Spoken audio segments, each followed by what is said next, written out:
আউযু বিল্লাহি মিনাশ শাইতানির রাজিম। বিসমিল্লাহির রহমানির রহিম।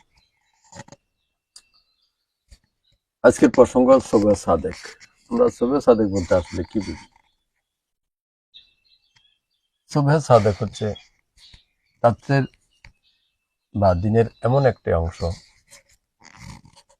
যে অংশটি হচ্ছে নয় আলো নয় অন্ধকার, অর্থাৎ বেশি অন্ধকারও নয় আবার বেশি আলোকিত নয়। ওটাকে বলা হয় শবে সাদেক। ওই শবে সাদেকের সময় হচ্ছে ফজরের সময়ের শেষ সময়। আর উত্তম সময়, ফজরের সালাতের উত্তম সময় হচ্ছে শবে সাদেকের পূর্বে, অর্থাৎ পূর্বে থেকে আরম্ভ করবে, শবে সাদেক পর্যন্ত আসে শেষ করবে। কিন্তু আমরা যে নামাজ আদায় করি বা সালাত আদায় করি ফজরের টাইমে, আসলে রিক্সি টাইম। আমরা রিক্সি টাইমে নামাজ আদায় করি, তখন আলোকিত হয়ে যায়, ফজরের টাইম অতিক্রান্ত হয়ে যায়, অর্থাৎ শবে সাদেক পার হয়ে যায়।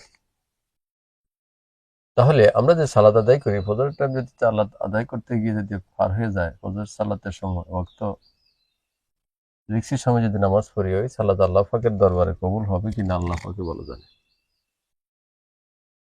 আমরা আসলে সুবিধাবাদী সালাত আদায় করি। সুবিধাবাদী বলতে কিরকম? রমজান মাসে ফজর সালাত হয় কমপক্ষে আধা ঘন্টা আগে, আর রমজান মাস যখন শেষ হয়ে যায় তখন ওই সালাত, একই সালাত আমরা আদায় করি 50 বা 30 মিনিট, কমপক্ষে 30 মিনিট পরে। তাহলে এটা আমাদের কি সুবিধাবাদী সালাত হলো না? রমজান মাসে পড়তেছে আওয়াল-উক্ত, যেটাকে আওয়াল-উক্ত বলা হয়, তখন কিন্তু শবে সাদেক শুরু হয় না। শুরু হওয়ার আগেই আমরা ফজর সালাত আদায় করি। তবে উত্তম হলো আওয়াল-উক্ত পড়া, ঠিক আছে। কিন্তু রমজান শেষ হওয়ার সাথে সাথে আপনি আধা ঘন্টা পরে রিক্সি সময়ের ভিতরে, সূর্য ওঠার সময় হয়ে গেলে প্রায় রিক্সি সময়ের ভিতরে আমরা সালাত আদায় করি, তাহলে ওটা কি সঠিক হলো? তাহলে এখান থেকে আমাদের শিক্ষণীয় হলো শবে সাদেকের সময় পূর্বে, শবে সাদেকের পূর্বে আমরা ফজর সালাত শেষ করতে হবে। আর যারা অতিরিক্ত লেট করে নামাজ পড়েন, অর্থাৎ ফজর সালাত শবে সাদেকের পূর্ব আদায় না করে পরবর্তী সময় আদায় করেন, এই সালাত আসলে গ্রহণযোগ্যতা কতটুকু পাবে জানি না, তবে নির্দিষ্ট টাইমে আপনার সালাত আদায় হলো না। বিশেষ করে আমরা এই ফজরের টাইমটাই আসলে আমাদের জন্য ক্রিটিক্যালি সময়। জোহরের সালাতের সময় দীর্ঘক্ষণ থাকে, প্রায় 12:30 থেকে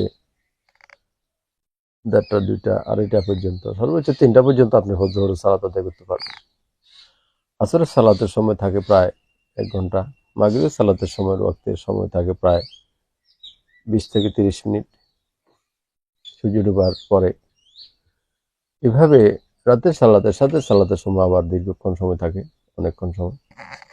তবে সবচাইতে ক্রিটিক্যালি সময়, গুরুত্বপূর্ণ সময় হলো ফজর সালাত, যেটাতে বেশি সময় লিঙ্গার করে না, অর্থাৎ রাত্রের শেষ ভাগ থেকে শুরু করে শবে সাদেকের মধ্যে আপনাকে ফজর সালাত শেষ করতে হবে। আল্লাহ পাক আমাদের বুঝদান করুন।